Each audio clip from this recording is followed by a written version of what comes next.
Amen. Que le Seigneur nous bénisse ensemble. Je salue tous nos frères qui sont en ligne. Pour ceux qui ont des empêchements, le Seigneur vous relève, le Seigneur vous fortifie. Le Seigneur envoie la guérison dans vos corps au nom puissant de Jésus.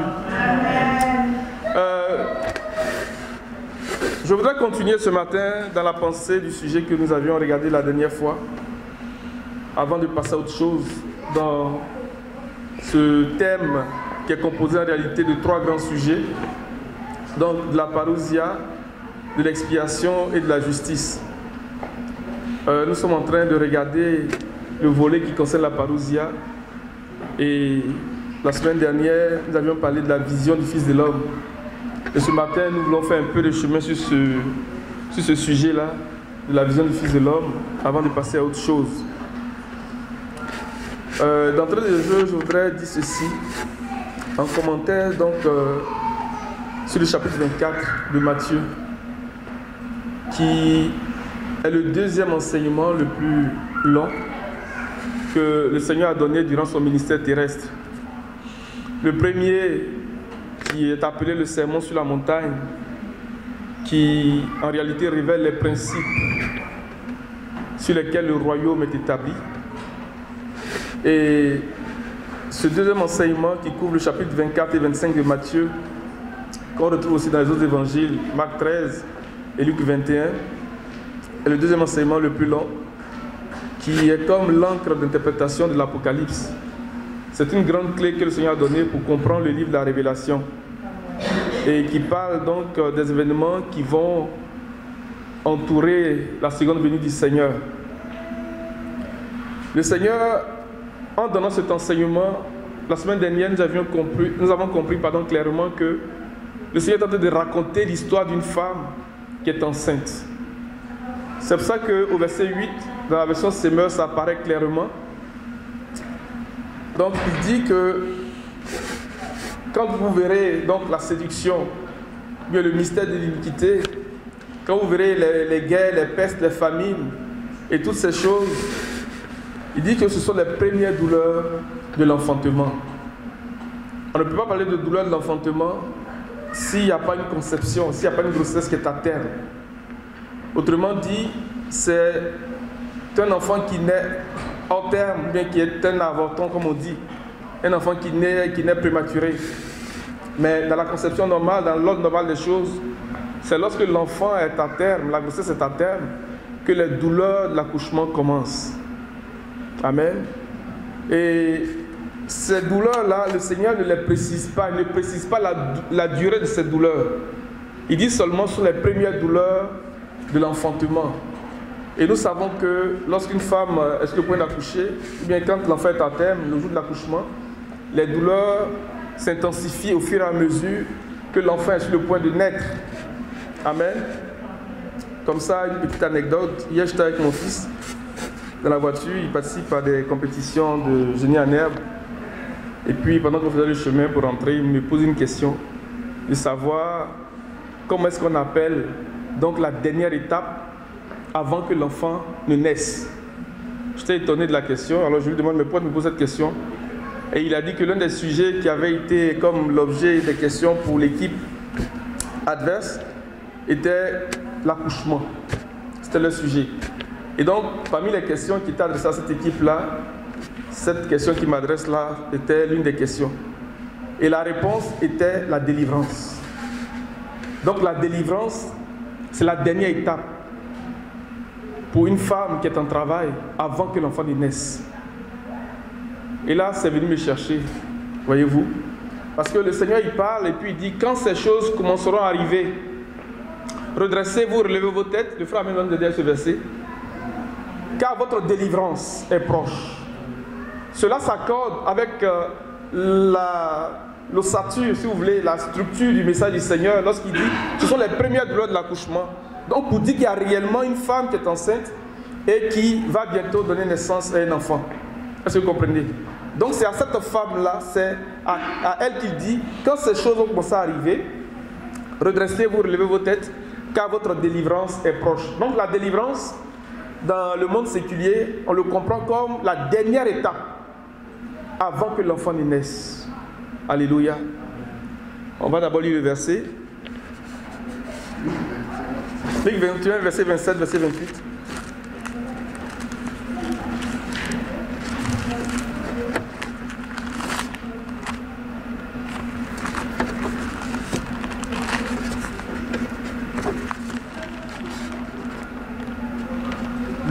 Luc 21, verset 27.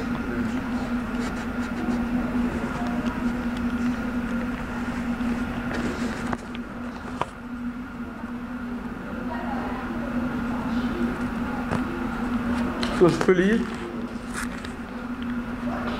Alors, on verra le Fils de l'homme venir sur une nuée avec beaucoup de puissance et de gloire. Verset 28. Quand ces événements commenceront à se produire, redressez-vous et relevez la tête, parce que votre délivrance est proche. Et en parallèle avec Apocalypse chapitre 12, verset 1, verset 2, il nous a dit que cette femme qui est enceinte est un grand signe qui apparaît dans le ciel. C'est un grand signe. Alléluia.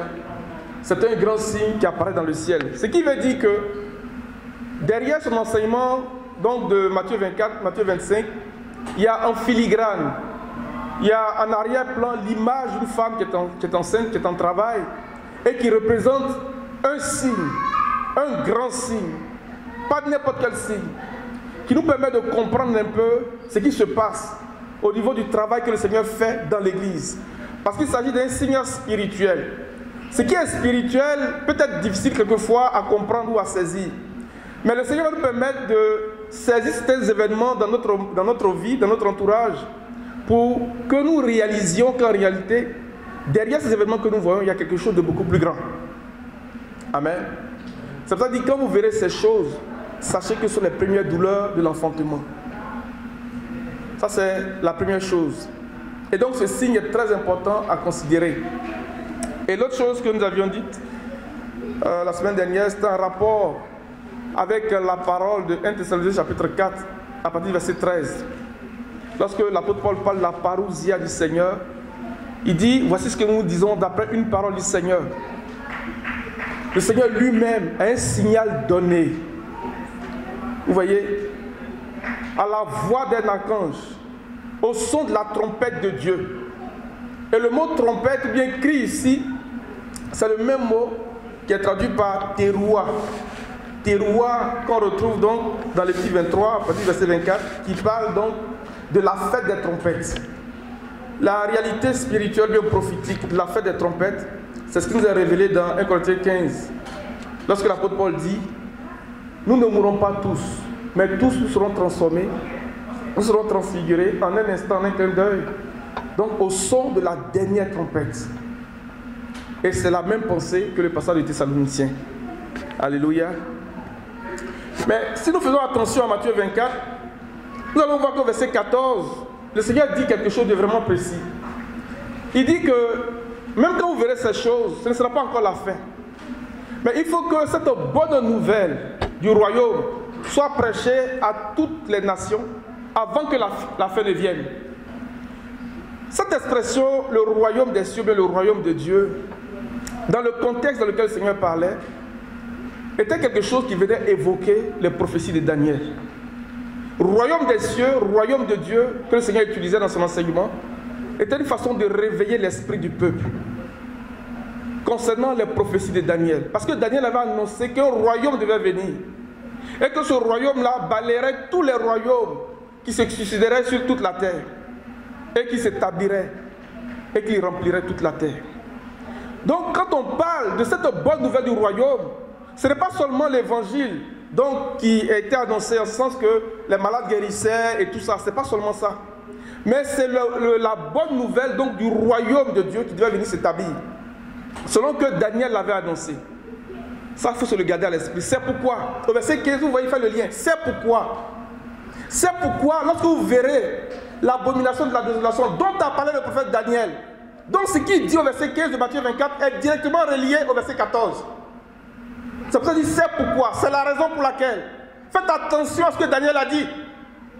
Donc la bonne nouvelle du royaume dont il est question ici nous parle de l'établissement du royaume. Et donc si on associe tout ça aux douleurs, c'est de comprendre premièrement aussi que ce royaume-là va venir d'un temps de douleur. Des douleurs qui seront comparables aux douleurs de l'accouchement.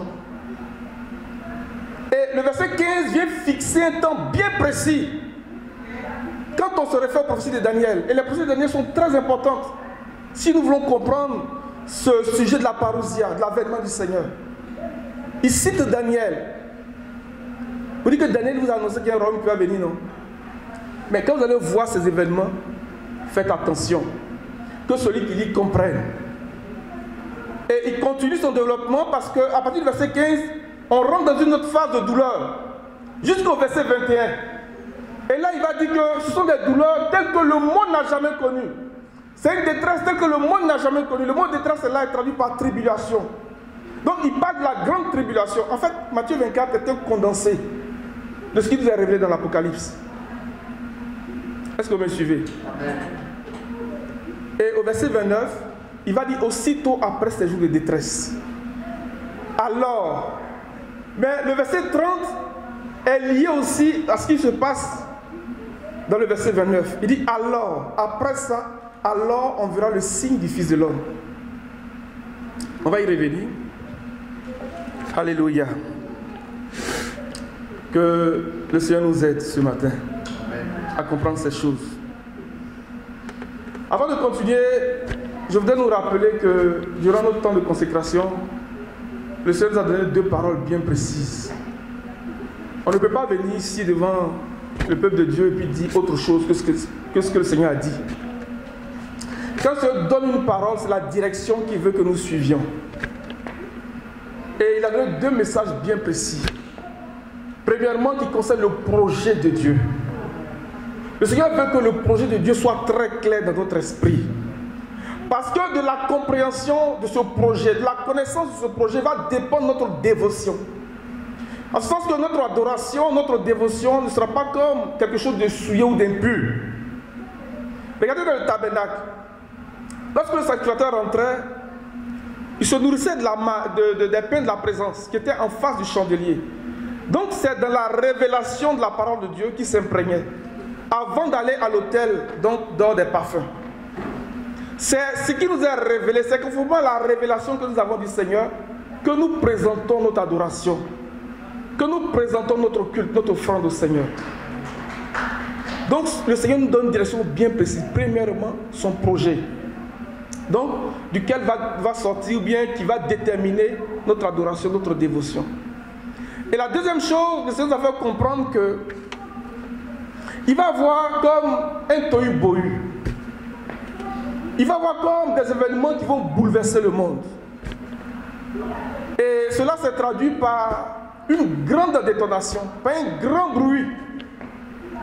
On aurait pu l'associer donc à une explosion de bombes et tout ça, mais ce n'était pas le cas. Et le monde était bouleversé, le monde était agité. Tout était renversé. Toutes les communications étaient coupées. Et les gens étaient pris comme au piège. Certains cherchaient les enfants. La peur, l'angoisse se lisait sur le visage. Les gens étaient terrifiés. Voyez-vous? Quand on prend ces 2 passages, ou bien ces 2 paroles, pardon, ces 2 instructions du Seigneur, on voit plus ou moins que ces 2 paroles se rejoignent dans le verset 28 de Luc 21 que nous avons lu. Parce qu'il dit quoi? Son projet. Il parle d'abord de son projet qui détermine notre adoration. Et deuxième chose, il parle des événements qui vont bouleverser le monde. Et il dit dans le verset 28 de Luc 21, quand ces choses commenceront à se produire, relevez-vous, redressez-vous, relevez vos têtes parce que votre délivrance est proche. Parce que l'accomplissement donc de la naissance est proche. Mais l'enfant que cette femme-là porte n'est pas n'importe qui. Tu peux d'abord lire ton verset et puis je continue. Luc 21, verset 28. Quand ces choses commenceront à arriver, redressez-vous et levez vos têtes parce que votre délivrance approche. Ce verset est vraiment capital. L'enfant qu'elle porte dans son sein n'est pas n'importe qui. Ce n'est pas n'importe quel enfant. Parce que c'est un enfant qui est destiné à participer à la rédemption du monde. C'est un instrument que Dieu va utiliser pour délivrer le monde, pour bénir l'humanité. Alléluia. On a lu la dernière fois le passage, on va le reprendre. Ésaïe 26, verset 18, verset 19.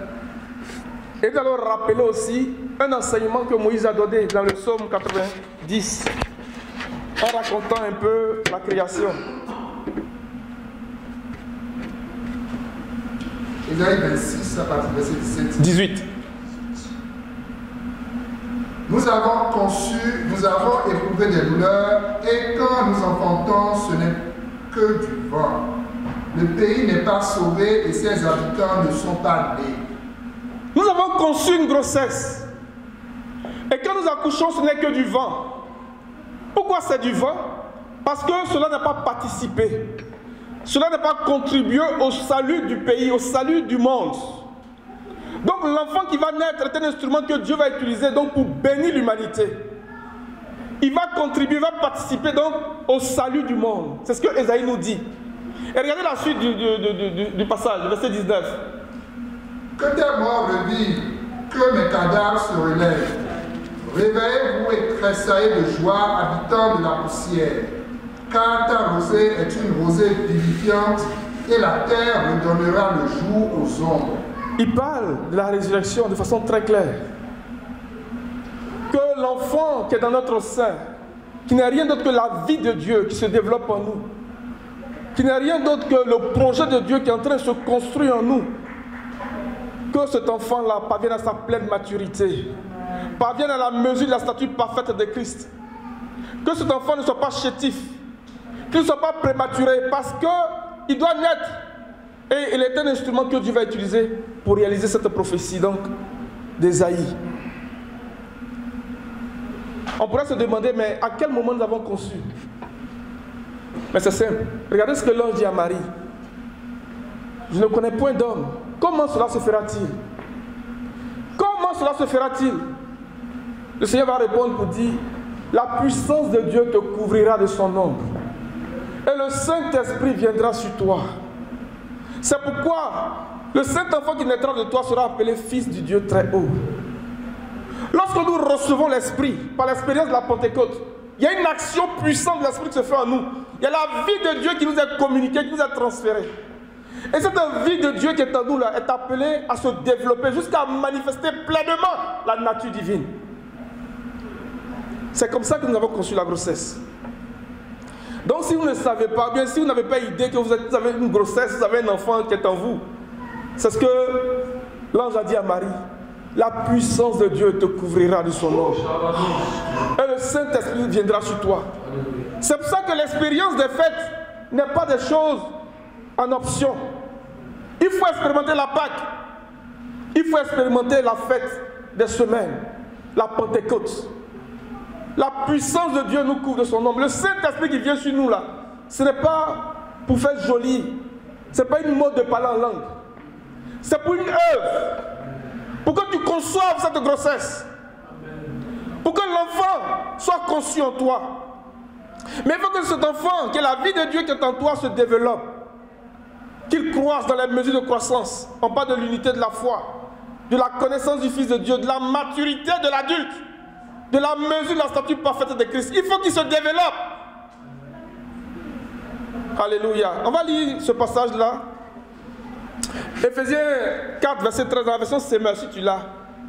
Parce que j'aime bien comment la Semeur traduit le dernier bout, ou bien la dernière mesure, si vous voulez. Il dit, au point où nous manifestons pleinement. Alléluia. Donc il dit, nous avons conçu une grossesse. Si tu as reçu l'Esprit de Dieu, tu as conçu une grossesse.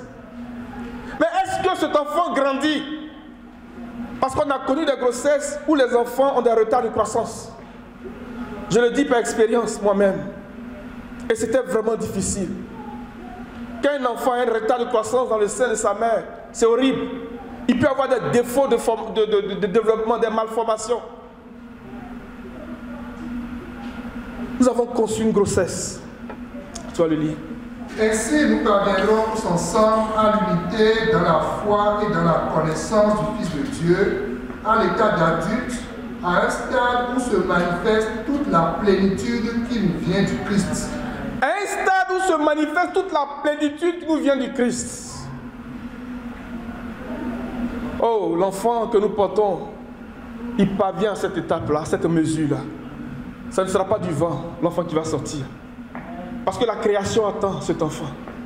Et tous les projecteurs du ciel sont sur cet enfant qui va naître. Alléluia.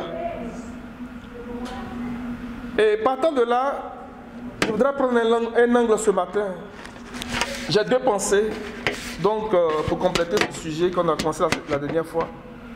La première pensée va nous amener donc à mettre en parallèle quelques versets, parce que le verset 29 est lié au verset 30 de Matthieu 24, et même dans Luc 21, si vous avez remarqué.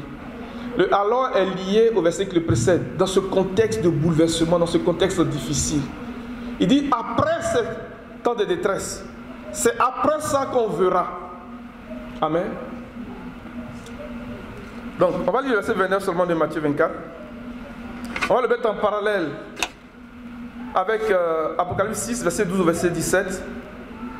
Et Apocalypse 15, le verset 1.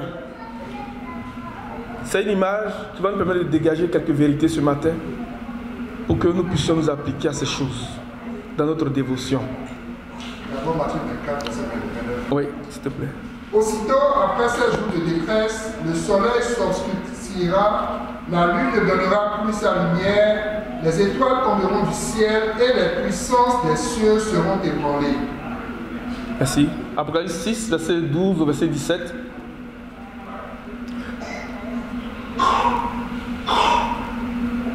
Je regardais quand il ouvrit le sixième sceau et il y eut un grand tremblement de terre.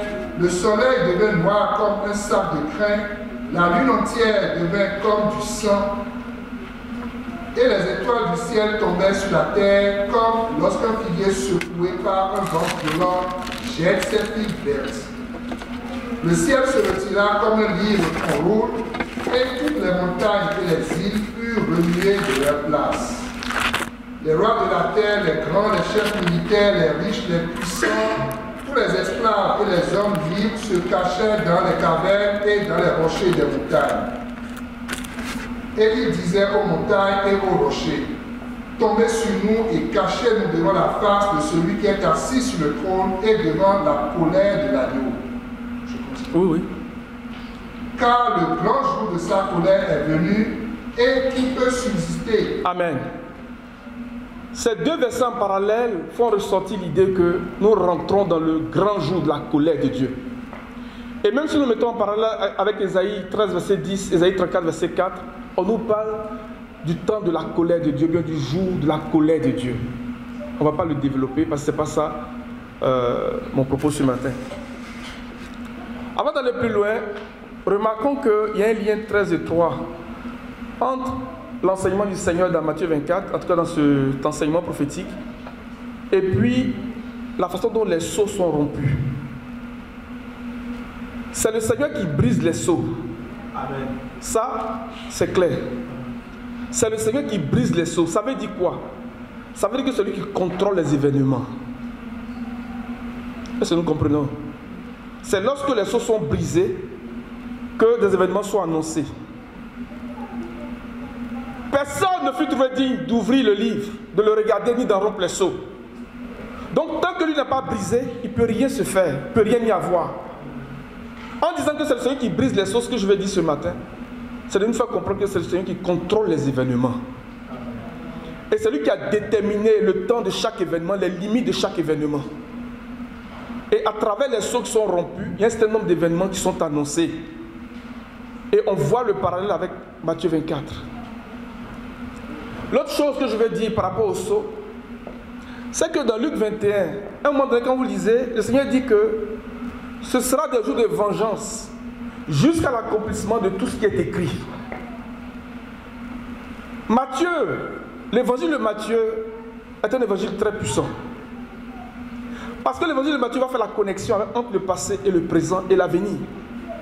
Entre les prophéties qui ont déjà été accomplies lorsque le Seigneur vient dans le jour de sa chair et les prophéties qui restent à accomplir. C'est dans Matthieu qu'on retrouve ça.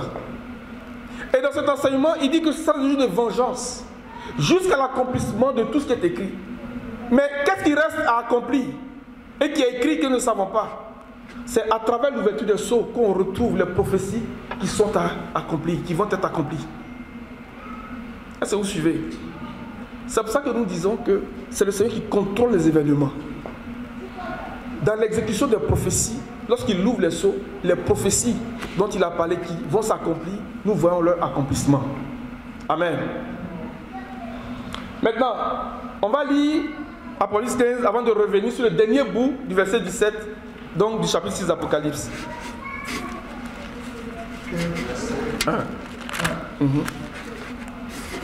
Suivez-moi très bien, parce que c'est la première pensée que nous voulons présenter ce matin.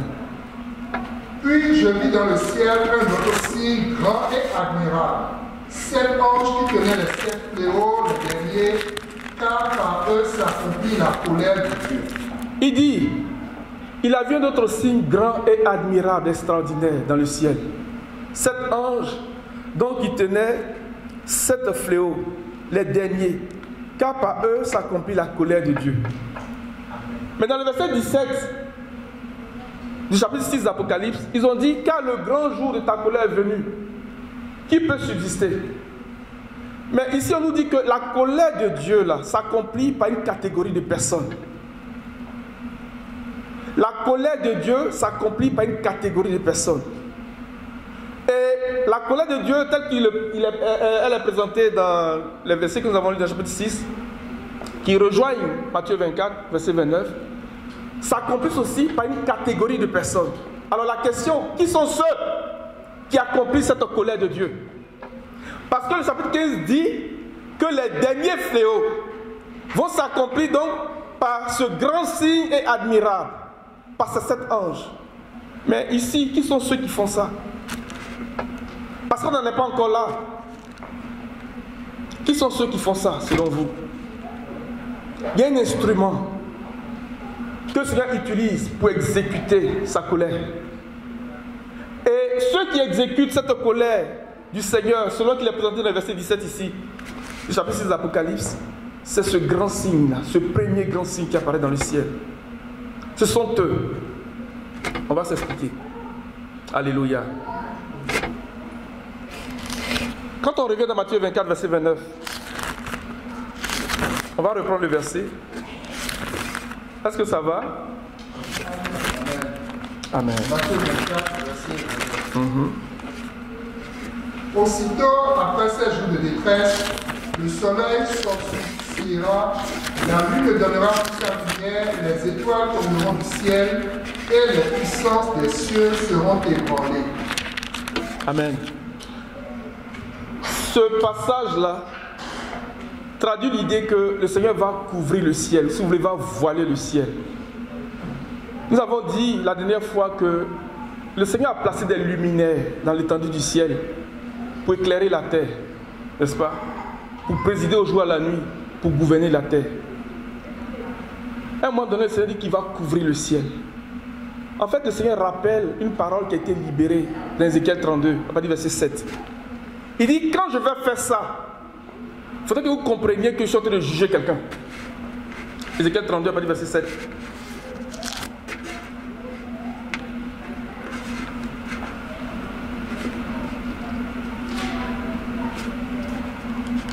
Quand je t'éteindrai, je voilerai les cieux et j'obscurcirai leurs étoiles. Je couvrirai le soleil de nuages et la lune ne donnera plus sa lumière. Quand je t'éteindrai, il parle de qui? Plus haut, il parle de Pharaon, le monstre marin. Quand on parle de ce Pharaon qui est couché dans l'eau du Nil ou bien dans le fleuve, on parle de l'esprit qui est dans le monde aujourd'hui. C'est de cet esprit-là qu'on parle. Maintenant, il dit, quand je vais t'éteindre là, voici ce qui va se passer. Il dit, quand je t'éteindrai, je voilerai les cieux et j'obscurcirai les étoiles. Je couvrirai le soleil de nuages et la lune ne donnera plus sa lumière. Continue, mon frère. J'obscurcirai à cause de toi tous les luminaires des cieux et je répandrai les ténèbres sur ton pays, dit le Seigneur l'Éternel. Je répandrai des ténèbres sur tout ton pays, dit le Seigneur l'Éternel. Continue. J'affligerai le cœur de beaucoup de peuples quand j'annoncerai ta ruine parmi les nations à des pays que tu ne connaissais pas. Je frapperai de stupeur beaucoup de peuples à cause de toi, et leurs rois seront saisis d'épouvante à cause de toi. Quand j'agiterai mon épée devant leur face, ils trembleront à tout instant, chacun pour sa vie, au jour de ta chute. Au jour de ta chute. Mais ce que le Seigneur dit ici ne vous rappelle rien. Vous voyez, il parle d'abord de Pharaon. En fait, la parole prophétique a un poids, les amis. Ne prenons pas les mots comme ça et puis on court, on s'en va s'asseoir. Non, non, non. Quand le Seigneur utilise un mot, il y a une raison. Et c'est pour nous aider à comprendre ce qu'il est en train de dire. On n'est plus au temps de Pharaon ici, là. Mais pourquoi tu parles de Pharaon? C'est pour nous rappeler ce qu'il a fait en Égypte. La 9e plaie. Mais qui était celui qui exécutait les plaies? C'était Moïse. C'est Moïse qui fermait, Élie qui fermait le ciel. Et c'est Moïse qui faisait les miracles, les signes. Cet enfant dont on parle là, ce n'est pas n'importe qui. C'est lui que Dieu va utiliser pour exécuter Matthieu 24, verset 29. Il dit, quand je t'éteindrai, voici ce que je vais faire. Exactement comme dans Matthieu 24, verset 29. Mais il parle de Pharaon. On n'est plus en Égypte ici, là. Ézéchiel était à Babylone. Ça, c'était dans le temps de la captivité, quand le Seigneur lui parlait. Mais pourquoi tu parles de Pharaon? Il faut parler de Nebuchadnezzar. On dit, bon, comme c'est à Babylone, c'est normal. Il dit Pharaon. En fait, il veut rappeler à notre souvenir l'épisode de la 9e plaie. Est-ce que vous me suivez? On va aller dans Exode 10. Je crois que c'est 10. Exode 10, je pense. Exode 8 ou... Attends, je vais retrouver. Exode 8. Il faut regarder Exode 8, verset 10 par là.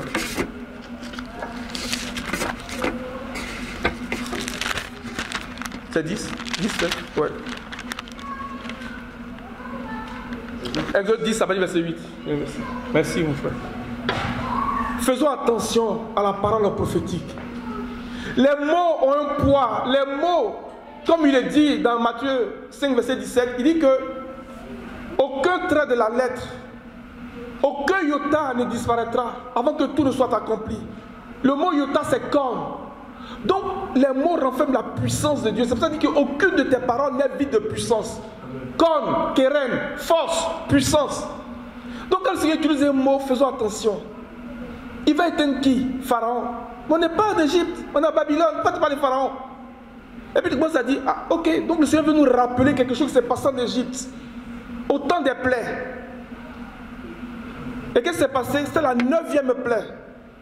C'était la dernière étape. On a dit tout à l'heure que la délivrance, le thème de délivrance qui est utilisé pour parler de la femme qui est en travail, est la dernière étape avant que l'enfant ne naisse.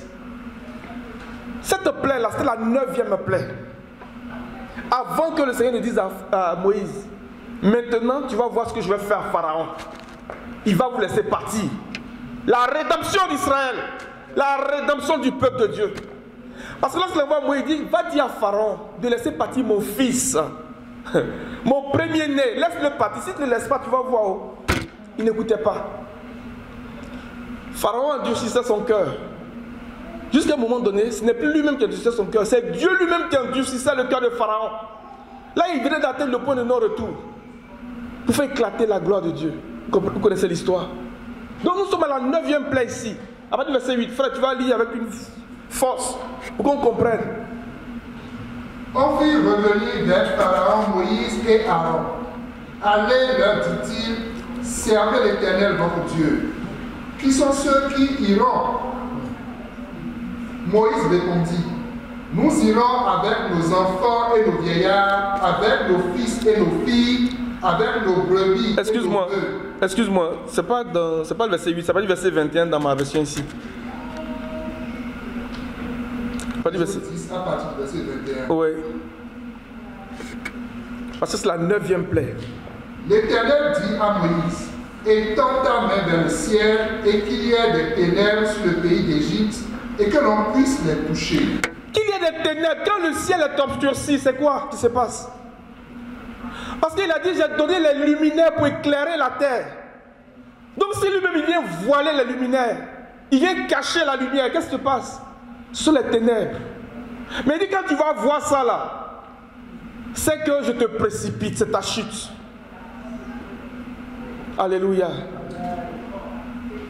Continue. Moïse étendit sa main vers le ciel et il eut d'épaisses ténèbres dans tout le pays d'Égypte pendant 3 jours. On ne se voyait pas les uns les autres et personne ne se leva de sa place pendant 3 jours. Mais il y avait de la lumière dans les lieux où habitaient tous les enfants d'Israël. Que la lumière du Seigneur demeure sur nos maisons. En quelques lieux où nous habitons, en quelques lieux où nous nous trouvons, au nom puissant de Jésus. C'est la 9e plaie. Continue mon frère. Pharaon appela Moïse et dit, allez, servez l'Éternel. Il n'y aura que vos brebis et vos bœufs qui resteront et vos enfants pourront aller avec vous. Moïse répondit, tu mettras toi-même entre nos mains de quoi faire les sacrifices et les holocaustes que nous offrirons à l'Éternel notre Dieu. Nos troupeaux iront avec nous et il ne restera pas un nombre, car c'est là ce que nous prendrons pour servir l'Éternel notre Dieu. Et jusqu'à ce que nous soyons arrivés, nous ne savons pas ce que nous choisirons pour offrir à l'Éternel. L'Éternel endurcit le cœur de Pharaon et Pharaon ne voulut point les laisser aller. Pharaon dit à Moïse, sors de chez moi, garde-toi de paraître encore en ma présence, car le jour où tu paraîtras en ma présence, tu mourras. Tu l'as dit, répliqua Moïse, je ne paraîtrai plus en ta présence. Lis le chapitre 11, verset 1, lis 1, 2 versets. Vous allez voir que c'est après cette plaie que le Seigneur donne les instructions pour la Pâque. Parce que le temps était arrivé. Là, c'était fait. Là. Et qu'est-ce que le Seigneur va faire à l'occasion de la Pâque? Parce qu'il dit, quand je vais t'éteindre, ce sera ta chute. Il va passer dans tout le pays d'Égypte. Et il va frapper tous les premiers-nés des Égyptiens. En fait, il va affaiblir la force des Égyptiens.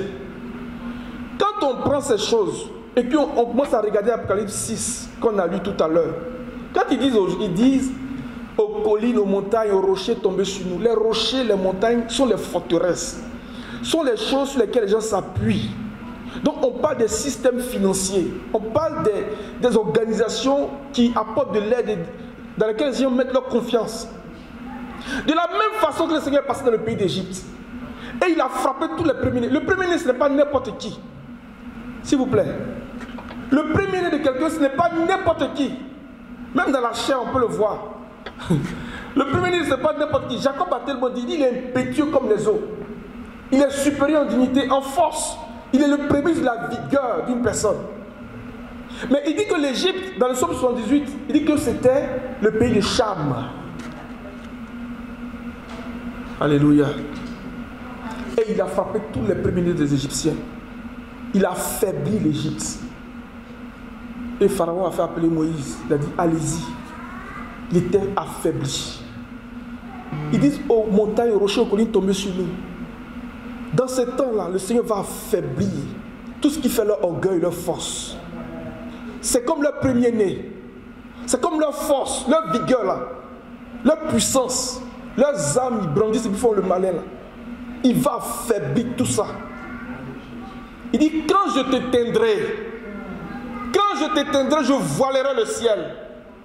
Comme pour rappeler le souvenir de la 9e plaie. Avant la délivrance d'Israël. Avant la sortie du peuple de Dieu de l'Égypte. Mais si vous allez plus loin dans le récit, on nous dit que c'était une nuit de veille de l'Éternel. Comment ça, une nuit de veille? C'est-à-dire que le Seigneur, un moment donné, il dort ou quoi? En fait, quand il y a une nuit de veille, là, c'est ce qu'il va révéler dans le jardin de Gethsémani.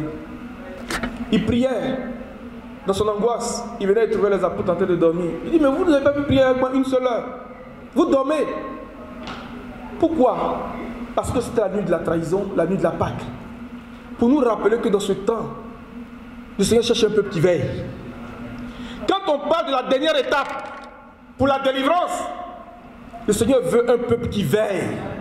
C'est pour ça qu'il a dit, vous n'avez pas pu veiller avec moi une seule heure pour rappeler ce qui s'est passé en Égypte.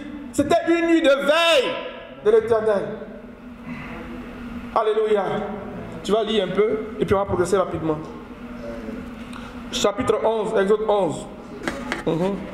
L'Éternel dit à Moïse, Je ferai venir encore une plaie sur Pharaon et sur l'Égypte.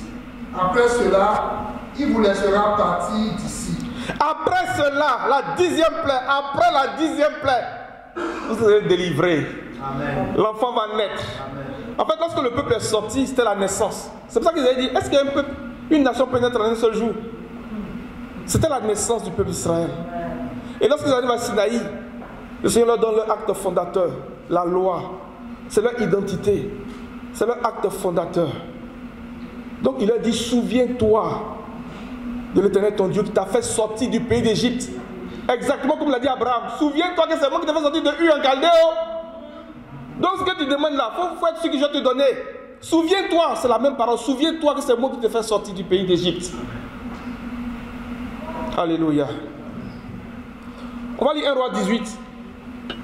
Parce que je veux que nous comprenions très bien que cet enfant-là, c'est lui que Dieu va utiliser pour exécuter Matthieu 24, verset 29. De la même façon que Moïse changeait l'eau en sang, que Moïse avait voilé le ciel, parce que c'est Moïse qui fait les choses là. Hein. Vous avez vu ce qu'on a lu. Il a dit, tends ta main vers le ciel. Moïse, Élie étaient des types de ce que nous sommes dans cette dernière heure. C'est pour ça que Élie va dire, suis-moi à ma parole, le ciel va être fermé. Mais Dieu dit que c'est lui qui va voiler le ciel. Pourquoi toi, Élie, tu vas venir, c'est toi qui vois le ciel? Parce que Dieu nous donne le pouvoir de légiférer. Il nous donne le pouvoir. Et quand on va lire le chapitre 11 de l'Apocalypse, on va comprendre. Ils ont le pouvoir de fermer le ciel. Donc quand le Seigneur dit, je vais fermer là, c'est lui Dieu. Mais c'est à travers ses instruments, à travers son instrument, son sceptre, à travers ce fils. Mais eux, ils n'ont fait que commencer. On dit le grand jour de la gloire, mais ils ont fait que commencer, le grand signe, ils n'ont fait que commencer. Mais et ceux qui arrivent à la fin là-bas, on dit, par eux s'accomplit les derniers fléaux. Vous allez faire comment? Vas-y. Verset 1.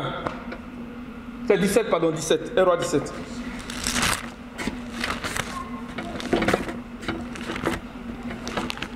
Élie le Tishbite, l'un des habitants de Galad, dit à Akab, l'Éternel est vivant, le Dieu d'Israël, dont je suis le serviteur. Il y aura ces années-ci ni rosée ni pluie, sinon à ma parole. Comme un homme. Quand on dit qu'il n'y a pas de rosée, il n'y a pas de pluie, là, ça veut dire que le ciel est fermé. Et c'est ce que Jacques dit. Il dit, Élie était un homme de la même nature que nous. Mais il a prié avec insistance et puis il a fermé le ciel. Quand le Seigneur dit que je vais voiler le ciel là, c'est une façon de dire je vais fermer le ciel. Je vais couvrir le ciel de nuages. Donc il n'y a plus avoir de lumière. On a vu Moïse. Moïse a dit tends ta main. Oh, le Seigneur cherche un peu petit temps seulement sa main au ciel. Il dit fermez-moi ça ici. Alléluia. Ce fils là ce n'est pas n'importe qui. C'est le sceptre. C'est pour ça que Balaam a dit je le vois, mais pas pour maintenant. Oh. Je vois une étoile sort de Jacob, un sceptre. Un sceptre sort d'Israël. Quand on parle d'Israël, on ne parle pas de Jacob dans la chair. Parce qu'il a dit d'abord Jacob. Mais pourquoi d'abord continuer de dire Jacob? Et puis après dit Jacob d'Israël. Non. On parle de l'église. Paix et grâce sur l'Israël de Dieu. C'est l'église. Un sceptre sort de l'église. Un sceptre sort de l'église. Alléluia. Amen. Voici Élie. Il dit sinon à ma parole. On regarde Élie même, il ne ressemble à rien. Il a bien un pot d'animaux, il mange quelque chose. Et puis il vient devant Akab. Il dit, suis-nous à ma parole. Hey, ils les ont vaincus. Grâce à la parole de leur témoignage. Et grâce au sang de l'agneau. Ils les ont vaincus. Ce sont eux, les vainqueurs. Alléluia. Élie, le Tishbite. On ne sait pas d'où il sort. On ne connaît pas son papa, on ne connaît pas sa maman. C'est qui ce gars? Parce qu'il est dans notre sacrificature. Alléluia. On ne connaît pas son papa, on ne connaît pas sa maman. Les gens dans la Bible, on dit le papa. Son papa de temps en temps. Mais lui, on ne sait pas où il sort. Et puis on dit, il dit le Tishbite, il est en Galade. Alléluia. C'est pas Melchisedec qui vient là. Alléluia. Et il dit, suis-nous à ma parole. Il n'y aura ni plus de rosée. Or, ta rosée est une rosée vivifiante. Et la terre donnera le jour à ses ombres, à ses défunts. Si le ciel est fermé, il n'y a plus de rosée. Il n'y a pas de vie. Parce que cet enfant-là, c'est lui qui doit être... Dieu va utiliser donc pour contribuer au salut de la terre. Il est capable de fermer, il est capable d'ouvrir. Regardez le chapitre 11 de l'Apocalypse rapidement. À partir du verset 1.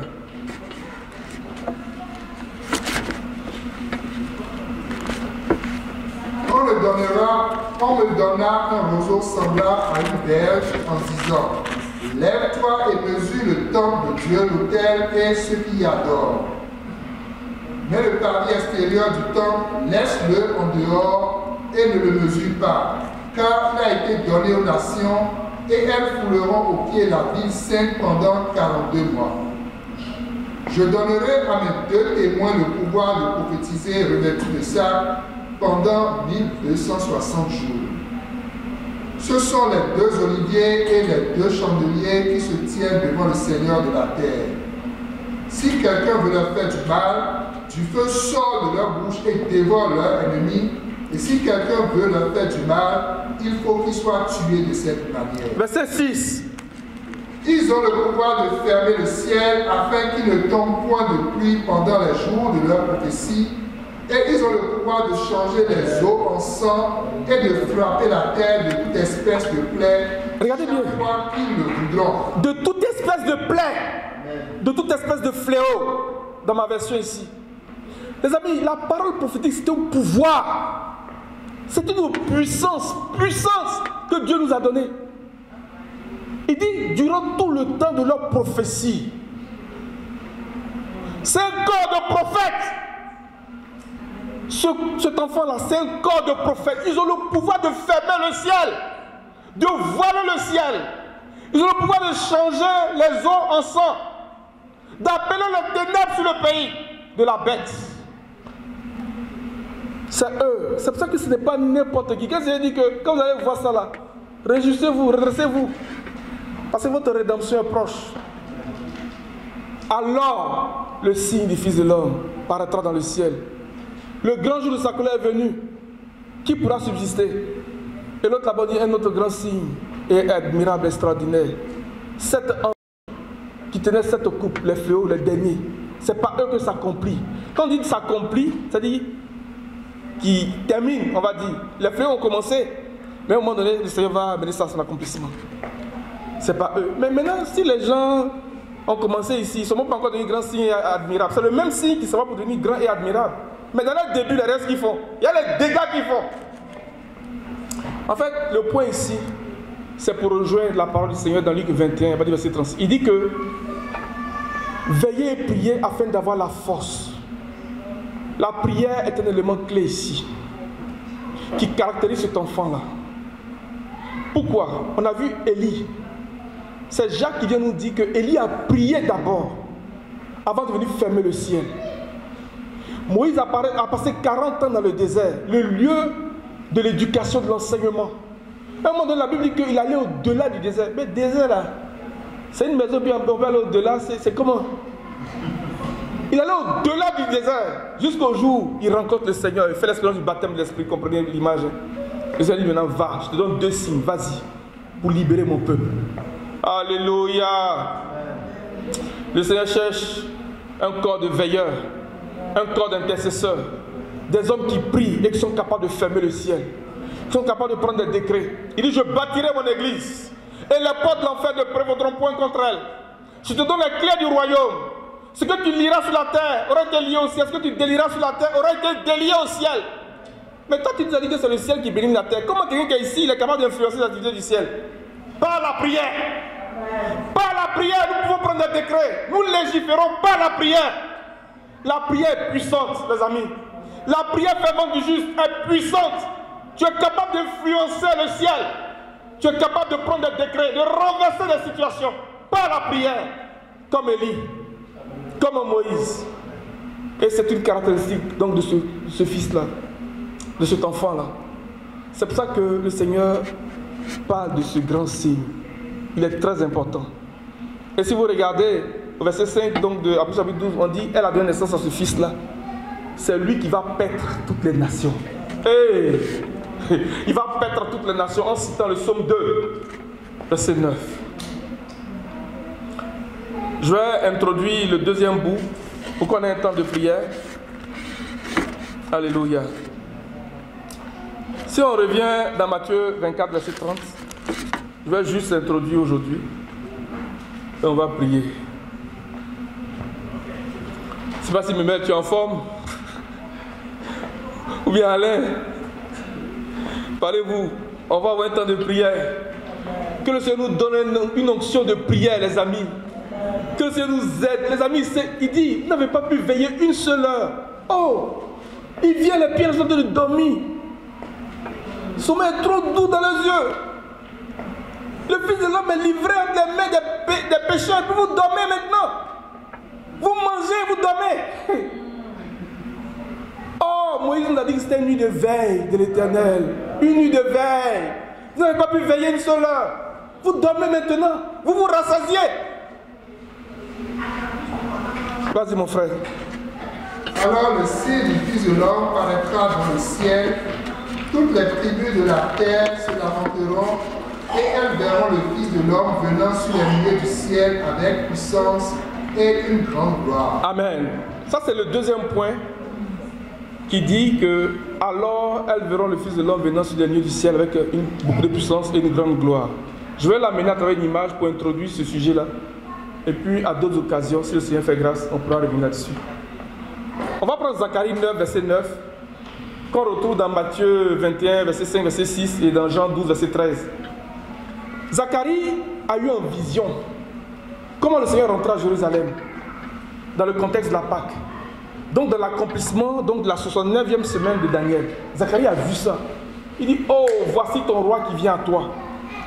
Il est humble et victorieux, il est monté sur un âne, le petit d'une ânesse. Il a vu ça et puis il a dit. Et effectivement, ça s'est accompli comme ça. Vrai ou faux? Mais quand on va prendre ça et puis on va mettre en parallèle avec Apocalypse chapitre 19, verset 11. Jean a eu des révélations extraordinaires. Il vient adorer l'ange. Il dit non, ne fais pas ça, oh mon gars. Je suis ton compagnon de service. Et celui de tes frères, les prophètes. Adore Dieu, car le témoignage de Jésus est l'esprit de la prophétie. Et Jean dit, puis je vis le ciel ouvert.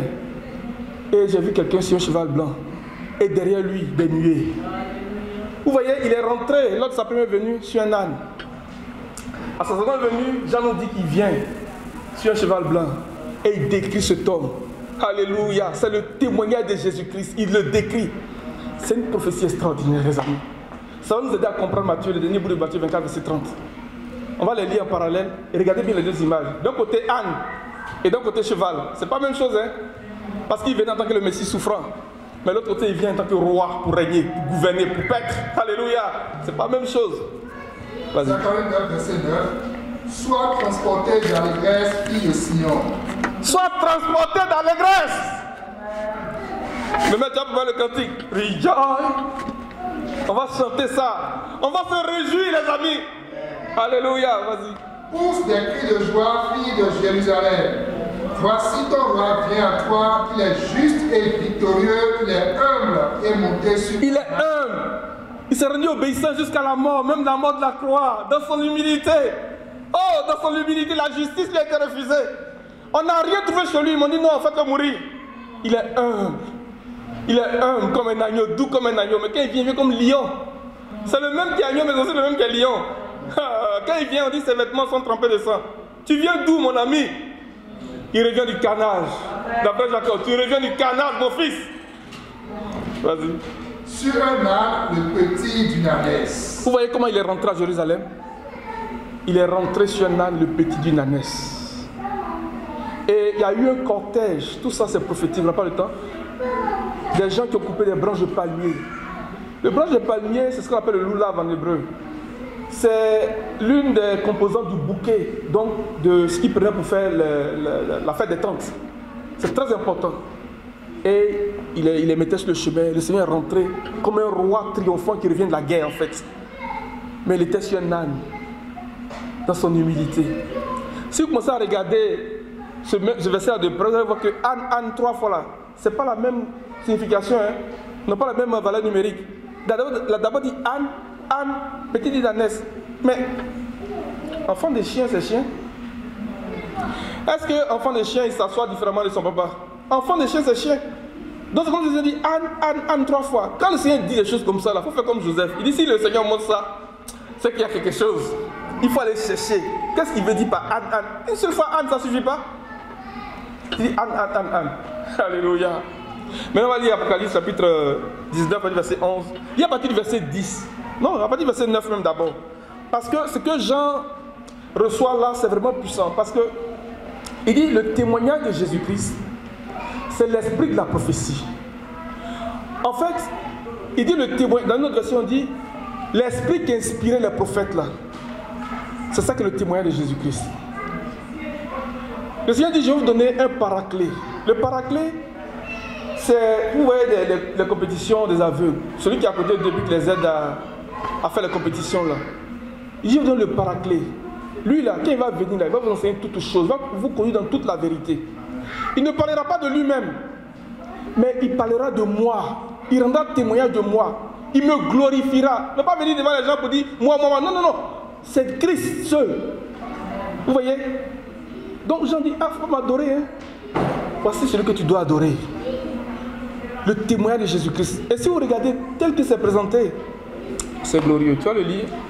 Et l'ange me dit, écris, heureux ceux qui sont appelés au festin de noces de l'agneau. Et il me dit, ces paroles sont les véritables paroles de Dieu. Sont les véritables paroles de Dieu. Et je tombais à ses pieds pour l'adorer, mais il me dit, garde-toi de le faire. Je suis ton compagnon de service et celui de tes frères qui ont le témoignage de Jésus. Adore Dieu, car le témoignage de Jésus est l'esprit de la prophétie. Il faut avoir le témoignage de Jésus. Les amis, on a lu après, on dit que ils ont le pouvoir de fermer le ciel et d'accomplir toutes sortes de fléaux par leur prophétie. Il faut vraiment avoir le témoignage de Jésus-Christ. C'est la puissance que nous avons pour vaincre, pour fermer le ciel. Mais il faut la voir encore parce que lorsque Jean voit la bête qui monte de la terre, cette bête avait l'apparence d'un agneau. Mais quand elle a parlé, Jean dit non, ce n'est pas mon Seigneur. Si tu n'as pas le témoignage de Jésus, le faux agneau va se présenter, tandis que c'est lui. Parce que qu'est-ce qu'il y a en toi qui te permet de dire que lui là, c'est mon maître? C'est le témoignage de Jésus. Jean était un apôtre qui était quand même âgé dans le ministère. Mais même lui-même, il a vu son ami dire, oh, il dit non, non, non, non, lève-toi. Que le Seigneur augmente la mesure de son témoignage en nos vies, en nous. Que ce témoignage soit encore plus grand. Nous l'avons. Mais il faut qu'il se développe. Nous l'avons. Parce que nous avons le Saint-Esprit, nous avons le témoignage de Jésus. Mais il faut qu'il soit encore plus grand. Parce qu'il va atteindre un état où il va se lever comme le soleil. C'est ce qu'il dit. Vous ferez bien de prêter attention à la parole prophétique. Comme une lampe qui brille dans l'obscur, jusqu'à ce que le toit le matin se lève. Donc il est assis. Nos enfants ne se lèvent pas quand ils naissent. Ils atteignent un âge avant de se lever. Je prends l'image pour qu'on comprenne. 1 Pierre 1, verset 10. Pierre dit que les prophètes qui ont parlé de ce message-là, ils ont fait des recherches. Ils ont voulu comprendre par l'esprit de Christ qui était en eux. Mais le parallèle avec Genèse chapitre 1, verset 14, c'est que l'esprit de Christ c'est la lumière. Mais dans le ciel, il n'y a pas seulement étoiles. Il y a soleil, il y a lune. La lumière du soleil est plus grande que la lumière donc de la lune. Ce qui veut dire que nous avons le témoignage de Jésus-Christ. Mais chez certains, cette lumière est grande. Elle est très grande. C'est pour ça qu'il dit qu'une étoile diffère en éclat d'une autre étoile. Ça veut dire que celui qui est en train de révéler les choses à Jean, il avait un niveau plus élevé que Jean. Alléluia. C'est pas que la révélation de Jésus-Christ, Dieu la lui a donné. Donc le Seigneur donne au Père, et le Père donne au Fils, et le Fils le donne à son ange pour le montrer à ses serviteurs. Donc vous voyez que la lumière de la révélation du Christ soit grande en nous. Mais le Seigneur veut nous aider pour ne pas qu'on puisse se tromper. Il dit, voici celui que tu dois adorer. Adore Dieu. Mais il est où? Parce que moi je pensais que c'était toi Dieu. C'est pour ça, parce que Jean, on sait que c'est un apôtre, il ne va pas adorer n'importe, il va pas adorer un homme. Il ne va pas adorer la bête, de ce quoi un homme. C'est un apôtre du Seigneur quand même. Mais il est où Dieu? Il a pensé que c'était Dieu. Il dit non, c'est pas mon Dieu. Le voici. Alléluia. Le voici. Là maintenant il ne vient plus sur Anne. Hein? Il vient maintenant sur le cheval blanc. Alléluia. Mais regarde comment il est présenté. Je m'arrêterai là ce matin. Tu as le livre. Le ciel ouvert et voici paru un cheval blanc. Celui qui le montait s'appelle Bien et Véritable et il juge et combat avec justice. Continue mon frère. Ses yeux étaient comme une flamme de feu, sur sa tête étaient plusieurs diadèmes il avait un nom écrit que personne ne connaissait si ce n'est lui-même. Et il était revêtu d'un vêtement teint de sang. Son nom est la parole de Dieu. Alléluia, continue encore. Les armées qui sont dans le ciel le suivaient. Les armées qui sont dans le ciel. Donc c'est une armée en fait. Quand on parle de ces signes, on parle d'une armée puissante. Le suivait aussi. Vas-y. Sur des chevaux blancs revêtus d'un fin blanc pur. Il ressemble aux gens là qu'on a vu dans le chapitre 15 ans, non? Il les ressemble, hein? Ce sont des frères jumeaux. Alléluia. Il ressemble au Seigneur aussi. C'est qui ces gens-là? C'est qui ces gens-là? C'est qui ces gens-là? Alléluia. Sortait une épée aiguë pour frapper les nations. Pour frapper les nations. Il les pétra avec une verge de fer. On retrouve encore cette phrase dans le chapitre 12 d'Apocalypse. Alléluia. Que mon frère me met de chanter avec nous et puis, en tout cas, si tu te sens en forme là, tu vas continuer. Rejoice. On va se lever les amis. On va se lever, on va chanter. Il vient. Alléluia. Pas que même cette fois-ci. Alléluia.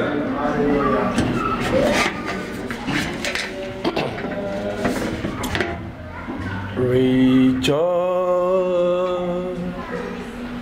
greatly, O daughter of Zion. Shout, O daughter of Jerusalem. Rejoice greatly, O daughter of Zion. Shout, O daughter of Jerusalem. Behold, behold, your King is cometh unto you. Greatly, O daughter of Zion, shout, O daughter of Jérusalem. Voici ton roi qui vient à toi. Réjouis-toi, fille de Sion, crie aux filles de Jérusalem. Voici ton roi qui vient à toi. Réjouis-toi, fille de Sion, crie aux filles de Jérusalem. Rejoice, rejoice. Greatly, O daughter of Zion, shout, O daughter of Jerusalem.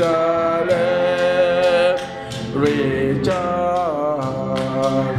Greatly, O daughter of Zion, shout, O daughter of Jerusalem.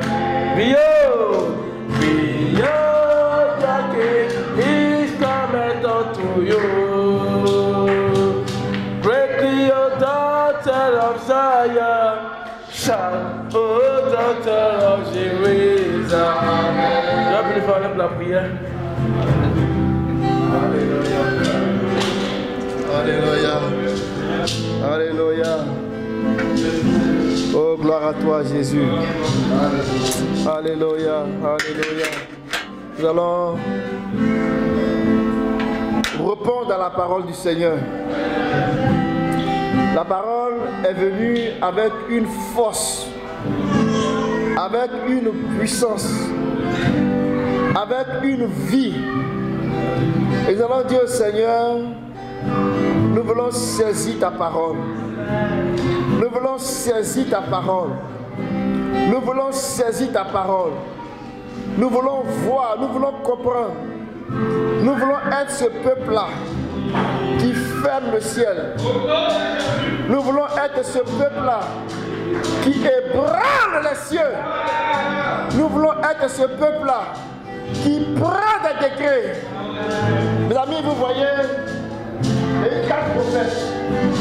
Le prophète Ésaïe, le prophète Jérémie, le prophète Ézéchiel, le prophète Daniel. Alors que Ésaïe annonçait des choses qui concernaient Babylone, concernaient la fin des temps, qui voyaient même le millénium. Des choses n'était pas encore manifeste. Mais déjà dans son message, dans son évangile, c'était comme si Ésaïe enlevait, brisait les sceaux. Il brisait les sceaux pour que le livre soit ouvert. Lorsque Jérémie vient, il va commencer non seulement à reprendre la parole d'Ésaïe, mais il va vivre la réalité qu'Ésaïe a annoncée. C'est pour cela que l'époque de Jérémie, c'est là comme celui qui va commencer à annoncer, sonner de la trompette. Mes amis, Jérémie ne peut pas parler si Ésaïe n'avait pas encore parlé. Jérémie ne peut pas sonner de la trompette si le son n'était pas brisé. Et Ézéchiel, qui sera le prophète, qui sera dans la captivité. Daniel, il sera le prophète, il sera dans la captivité. Mais il sera parmi ceux qui vont prendre les décrets. Eux qui vont renverser le royaume. Apporter les plaies. Et les plaies qu'il apporte, ce n'est pas le peuple de Dieu. C'est pour les gens qui sont contre Dieu. Mes amis, le Seigneur est comme l'Église. Un plan glorieux. Alors qu'il brise les sceaux, il permet donc le message sonne, avec éclater. Et dans tous ceux qui vont s'opposer à ce message, qu'ils soient frappés des plaies, jusqu'à ce que le Seigneur accomplisse ce qu'il a promis. Ça va lever la voix et dire Seigneur, merci pour les sceaux que tu as brisés. Merci pour les sceaux que tu as brisés. C'est parce que les 7 sceaux étaient brisés que la trompette a commencé à sonner. Merci pour le son de la trompette, la clarté de ta parole, la clarté de la doctrine que tu envoies dans l'église. Merci parce que lorsqu'elle est libérée, des éclairs partent, des tonnerres partent, le feu sort, et tous ceux qui s'opposent à l'établissement du royaume, ils ne répondent le Seigneur sur la route par les plaies, par les plaies, par les plaies, dans le royaume de ce monde. Il passe au royaume de Dieu. Élevons la voix et bénissons le Seigneur. Nous bénissons ton nom, Seigneur. Nous bénissons ton nom, Seigneur. Nous bénissons ton nom, Seigneur. Nous bénissons ton nom, Seigneur. Nous bénissons ton nom, Seigneur. Nous bénissons ton nom, Seigneur. Merci pour les sceaux que tu as brisés. Merci pour le livre de notre rédemption, le livre de notre délivrance, le livre de notre consolation. Oh, béni soit ton nom.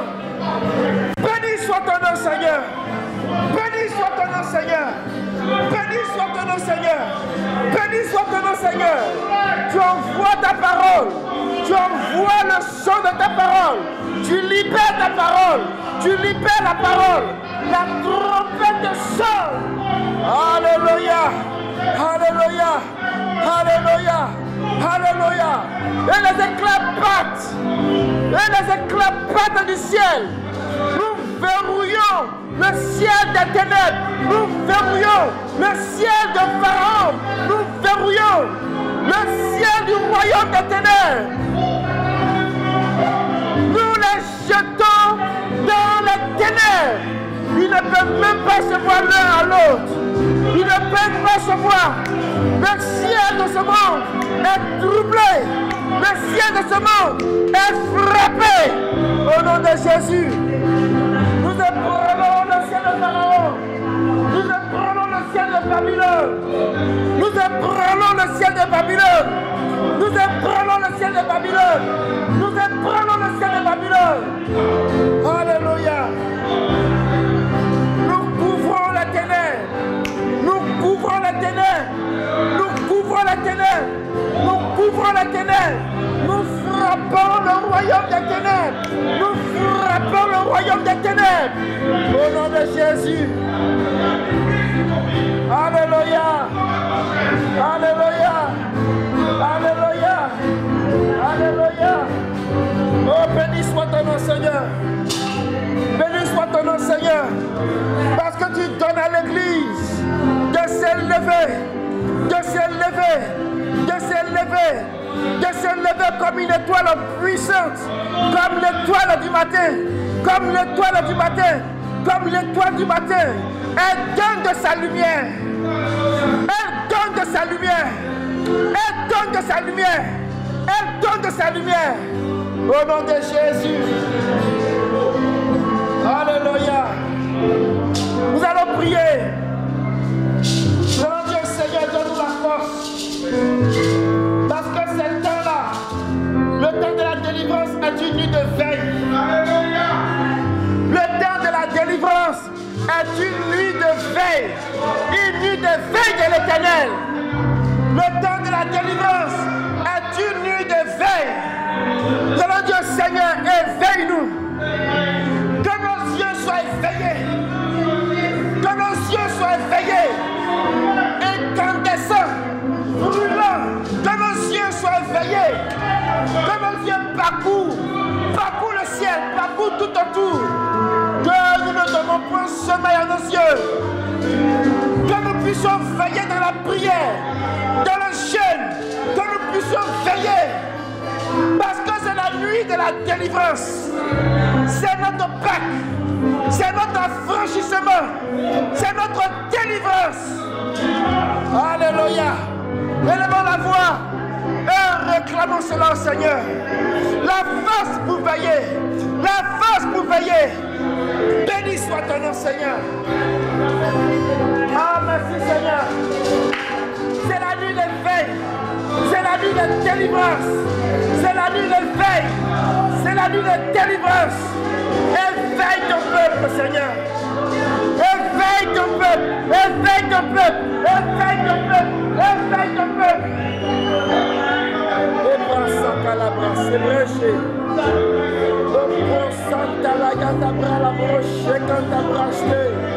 peuple. Éveille ton peuple.